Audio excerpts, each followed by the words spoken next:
नाशिक जिल्हा रुग्णालयामध्ये एक मोठा घोटाळा झालाय। नाशिक जिल्हा रुग्णालयामध्ये जवळपास 11 कोटींचा घोटाळा समोर आलेला आहे। कोविड काळामध्ये सरकारची कोट्यवधींची फसवणूक झाली आहे।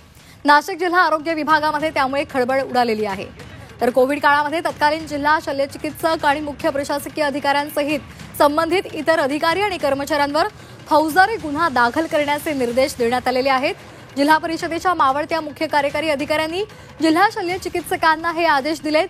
धक्कादायक म्हणजे जिल्हा रुग्णालयामध्ये या माध्यमातून जवळपास 11 कोटींचा घोटाळा झालेला आहे।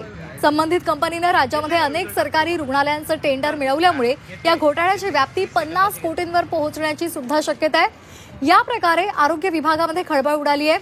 विशेष म्हणजे जिल्हा रुग्णालयातील एका कर्मचाऱ्याची पत्नी आणि वडील या संबंधित कंपनीचे समभागधारक असल्याचं सुद्धा सिव्हिल हॉस्पिटल वापरलं। तर नाशिक जिल्हा रुग्णालयामध्ये मोठा घोटाळा झालेला आहे आणि तो घोटाळा आता समोर आलेला आहे।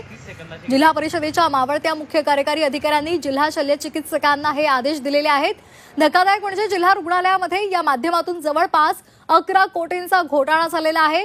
संबंधित कंपनीने राज्यामध्ये अनेक सरकारी रुग्णालयाचे टेंडर सुद्धा मिळवलेले आहेत आणि त्यामुळे आता या घोटाळ्याची व्याप्ती 50 कोटींवर पोहोचण्याची शक्यता आहे।